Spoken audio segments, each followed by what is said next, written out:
Bueno, hoy vamos a hacer una columna nuevamente hablando de otra de las líneas de la FENAP y del PIT-CNT en el marco de la campaña electoral, que es el plebiscito por la seguridad social. Como ya recuerdan, esta es la papeleta con la que se vota sí al plebiscito por la seguridad social, con los 3 puntos básicos, que son volver a bajar la edad de jubilación a 60 años, que todas las jubilaciones y pensiones mínimas suban al equivalente a un salario mínimo nacional, o sea, hoy sería de 18 a 22 mil pesos, y la desprivatización del sistema de seguridad social, o sea, eliminar el lucro, como eliminar las AFAP.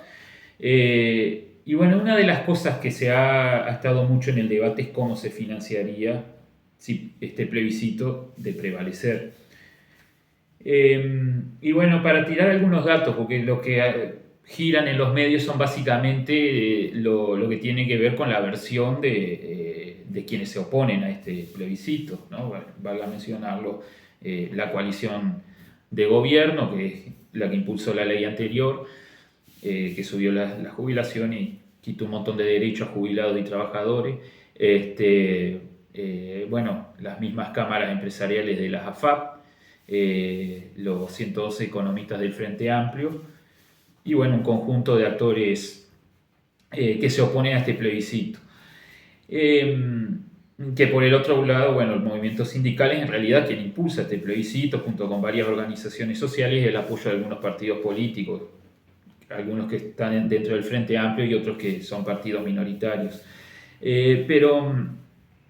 Justamente eso ha girado en torno a la catástrofe que generarían estos resultados, ¿no? Ese lenguaje terrorista de asustar a la gente con catástrofe no es nada nuevo en la historia. Siempre que se busca un derecho han habido estos mensajes. Pasó con la ley de 8 horas laborales para el trabajo urbano, ¿no? En el gobierno de José Valle y Ordóñez iba a haber catástrofe, se iba a fundir la economía si se reducía la cantidad de horas, porque eso iba a bajar la cantidad de la productividad, ¿no? O lo que hoy se llama productividad. También sucedió con los consejos de salario durante los años 90 y principio hasta el año 2005 no hubo consejo de salario, solo 3 sectores lo tuvieron, los que tenían sindicatos más fuertes, pero el resto no, porque justamente también se decía que si se aumentaban mucho los salarios iba a haber una catástrofe económica. De hecho, resultado de no funcionar los consejos de salario sucedió la crisis del 2002, o sea, más catástrofe económica que sumergir los salarios no existe. También con la ley de responsabilidad penal empresarial, iba a haber lluvia de juicios, iba a haber cientos de empresarios presos, se iban a perder las inversiones porque el grado inversor iba a bajar, no iban a venir inversores extranjeros a invertir en Uruguay, iba a destruir el empleo, iba a haber una catástrofe económica con la ley de responsabilidad penal empresarial que se aprobó en el año 2014, por impulso sobre todo de los compañeros del ZUNCA, y sin embargo no sucedió nada. Bajaron los accidentes, bajaron los siniestros, bajó la mortalidad en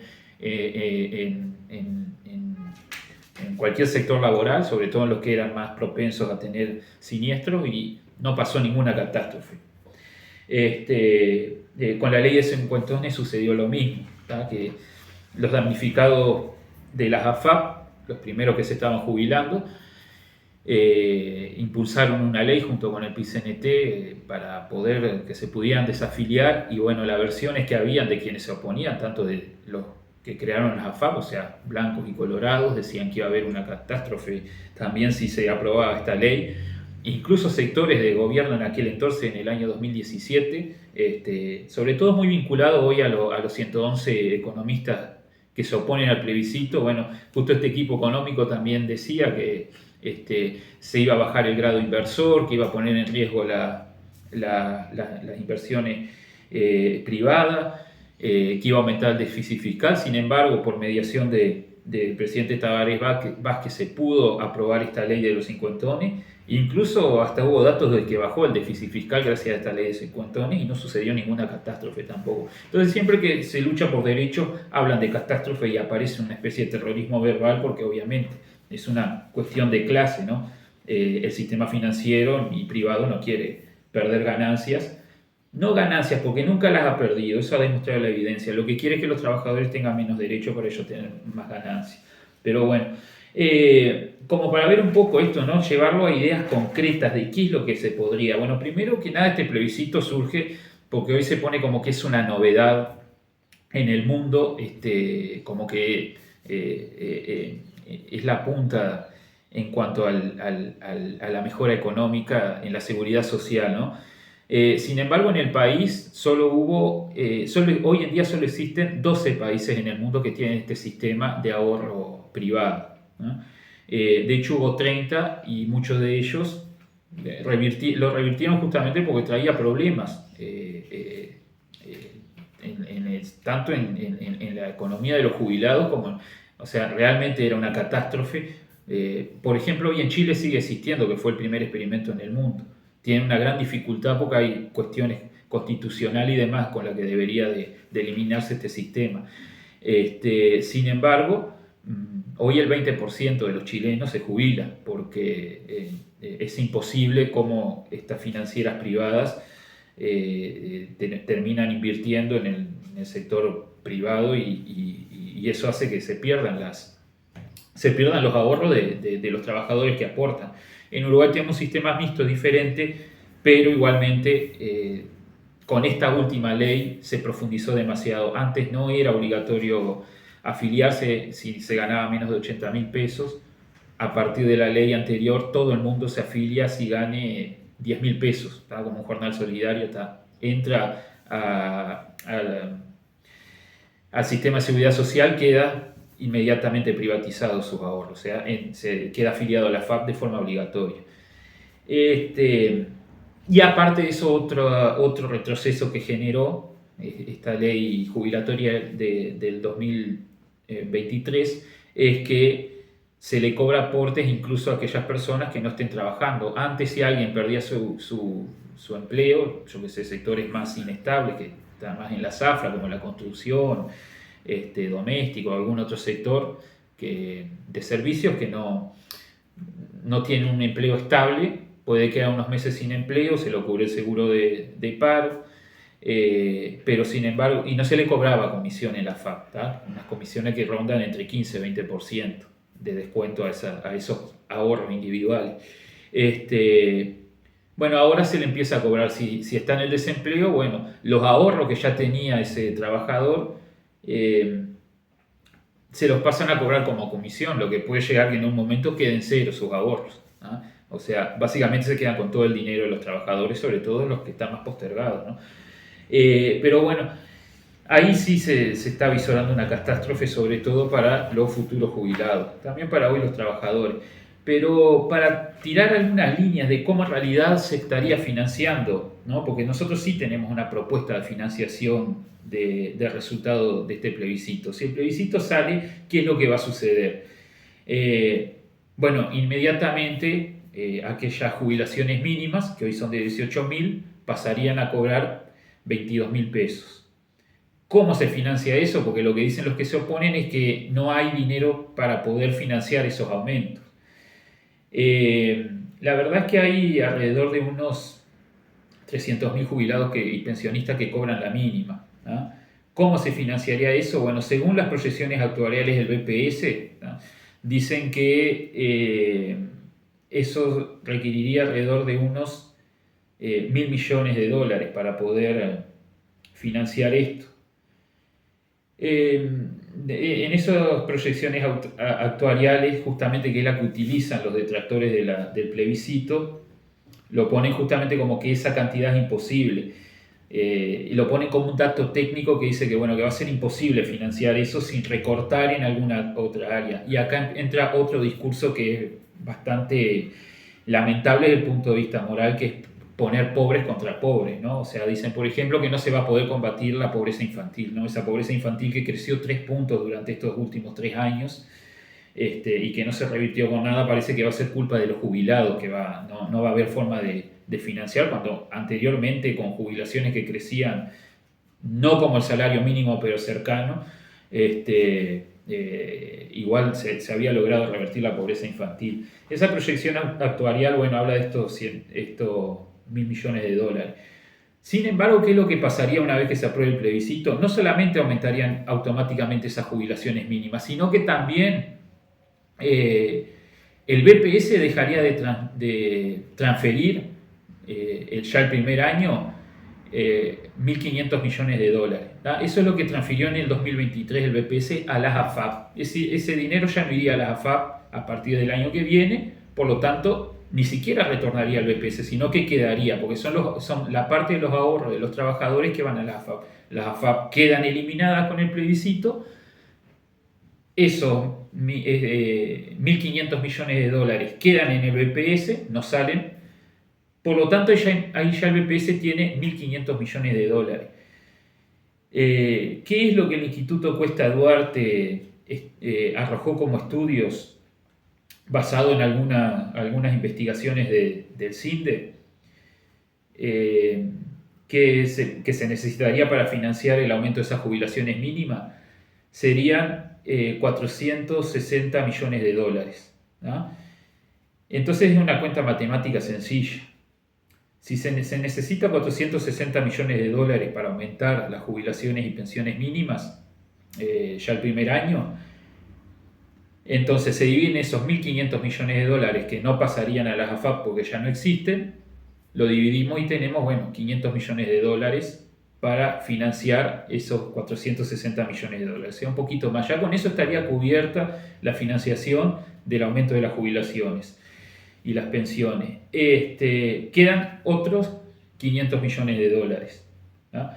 ¿Qué se puede hacer con esos 500 millones de dólares?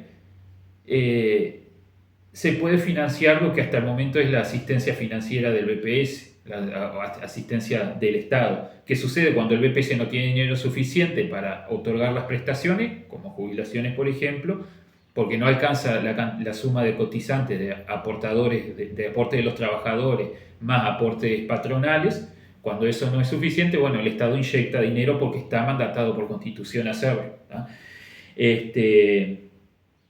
Entonces habría 500 millones de dólares para aportar esa asistencia financiera. Y el Estado no necesitaría inyectar dinero. Pero aparte de eso quedan otros 500 millones de dólares más. ¿Qué es lo que se puede hacer con eso? Acá estamos hablando justamente de la pobreza infantil. Los últimos estudios de la UNESCO dicen que Uruguay necesitaría invertir 330 millones de dólares por año para revertir lo más duro de la pobreza infantil. Acá habría 500 millones de dólares que justamente exceden esos más de 300 millones que se necesita. Acá el PIT-CNT tiene una propuesta pública de que cada partido político se comprometa que si este plebiscito es aprobado, se comprometa que esos 500 millones de dólares se inviertan en el combate a la pobreza infantil. Entonces, está dentro de la propuesta del PIT-CNT, que lamentablemente no aparece muy reproducida en los medios, como si aparece en la catástrofe que avisan la enorme mayoría de los políticos. Que los políticos lo digan en su mayoría no significa que sea cierto. Ya hemos visto en otros casos que no es así. Por ejemplo, hoy mucha gente se queja de que es larguísima la campaña electoral y que se saturan de que hay elecciones internas, nacionales, balotaje, municipales después o departamentales, y lleva más de 1 año y medio el proceso y se saturan. Pero la gente lo votó en la década del 96, votó que así sea, y hoy todo el mundo se está quejando. ¿Por qué? Porque los políticos dijeron, la enorme mayoría de los políticos dijeron que era positivo. Eso es un problema. O nosotros la pensamos en realidad que sí nos va a beneficiar bajar la edad de jubilación, sí nos va a beneficiar cobrar una jubilación mínima que esté constitucionalmente asegurado, que nunca va a quedar planchada como está pasando ahora. Recordemos que en estos últimos años lo que ha hecho el gobierno es darles un adelanto a los jubilados en el mes de julio, pero después ese adelanto se los cobra en el mes de enero. Entonces, ¿qué está haciendo? Se plancharon las jubilaciones. No han aumentado las jubilaciones. Que eso no vuelva a suceder con esta reforma constitucional, no sucede de nuevo. Otra cosa que dicen es, entonces los gobiernos no van a querer subir el salario mínimo porque si no las jubilaciones se van a disparar y eso va a generar problemas en la economía. Primero que nada, eso es desinformado porque el salario mínimo es algo virtual, es algo que surge de un promedio de la negociación colectiva. En realidad son las luchas sindicales y la negociación colectiva por ley con las patronales y con el Poder Ejecutivo las que elevan ese salario nacional mínimo. Hoy quizás el convenio colectivo más bajo que hay será un salario mínimo de 27.000 pesos, mientras que el salario nacional mínimo está en 22.000 pesos. Está muy por debajo incluso del salario mínimo en un sector que creo que es de servicios. Pero a medida que van subiendo por consejo de salario los salarios, también ese salario mínimo aumenta. O sea, no es descabellado subir de esa forma las jubilaciones mínimas, porque de hecho hoy un trabajador que está en informalidad y cobra 15.000 pesos, en realidad está cobrando por abajo un salario mínimo. Un jornal solidario que por determinada cantidad de días cobra 10.000 pesos por mes, está muy por debajo del salario mínimo. La precarización laboral lleva a eso, a que estén debajo del salario mínimo, pero en realidad no va a ser un problema porque siempre se ha subido el salario mínimo, incluso cuando la jubilación mínima era mucho más alta que hoy. Y bueno, entonces ese vendría a ser como el plan que hay en base a los estudios del Cuesta Duarte. Si hay una propuesta concreta, la tenemos, la hemos expresado, sería mejor que los medios no la oculten y que se ponga en debate político, porque hasta ahora lo que han hecho los políticos que se oponen es negar esta discusión sobre estos números que ha arrojado el PIT-CNT.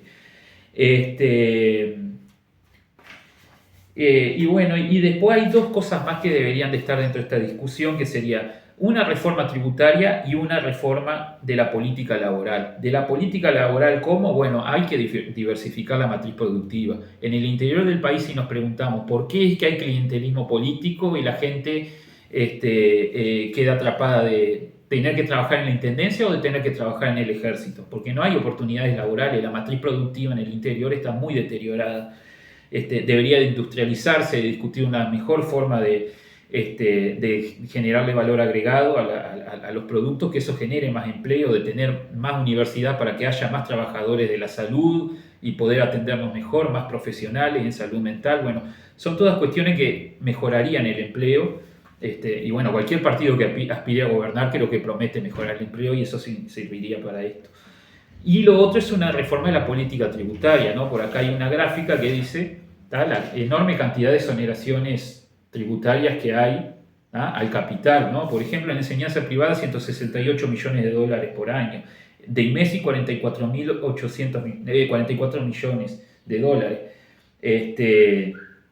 Bueno, y hay varios números ahí, no quiero alargarme con esto, donde hay dinero. Lo que hay que hacer es grabar un poquito mejor al capital. No puede ser que los agroexportadores de aporte patronal no lleguen ni al 2% para pagar de sus aportes a pagarle al BPS. Sin embargo, una pequeña y mediana empresa paga 7,5% de aporte patronal. Eso cuando son los que más empleo generan en realidad. O sea, dinero hay grandes capitales a los que se puede no ponerle nuevos impuestos ni siquiera, sino cobrarle mejor, terminar con la evasión fiscal, ¿no? Hay el CITRAC, por ejemplo, que era un mecanismo que controlaba la evasión fiscal en el sector de transporte carretero, ¿no? De los camiones que andan en la ruta. También controlaba los siniestros de tránsito. Este gobierno lo suspendió. Ahí se pierde un montón de aporte, que aparte hay informes internacionales de que hay alrededor, si no me equivoco, 21.000 millones de dólares, según el BID, de evasión fiscal de este sector. O sea, dinero hay de dónde sacar. Lo que es necesario llevarlo a una discusión en un diálogo nacional, obviamente. Y bueno, y por último, dentro de una reforma laboral, ¿no? Hay un informe del BPS de financiamiento del sistema previsional uruguayo, de la contadora María Luisa Brovia, donde arroja un dato importante, una tablita que dice que en el año 2008 el BPS tuvo asistencia del Estado cero, que es mal llamada déficit en el discurso político. No es un déficit porque la Constitución lo obliga y la jubilación y pensiones son un derecho. La asistencia financiera el Estado la otorga, como decía hoy, cuando no son suficientes los aportes de los trabajadores y patronales. ¿A qué se debió que sea cero el aporte patronal? Al crecimiento de los contribuyentes al BPS. O sea, había más trabajo formal, más empleo. Eso hacía que los trabajadores transfirieran más recursos al BPS a través de los descuentos legales, ¿no? Ese 15% que aportamos los trabajadores, más los aportes patronales. Eso lo que generó es que el Estado no tuviera que inyectar dinero. Asistencia financiera cero es posible en la realidad. Estamos hablando de momentos que los salarios subían más, que la jubilación era más alta que hoy, no había una catástrofe económica.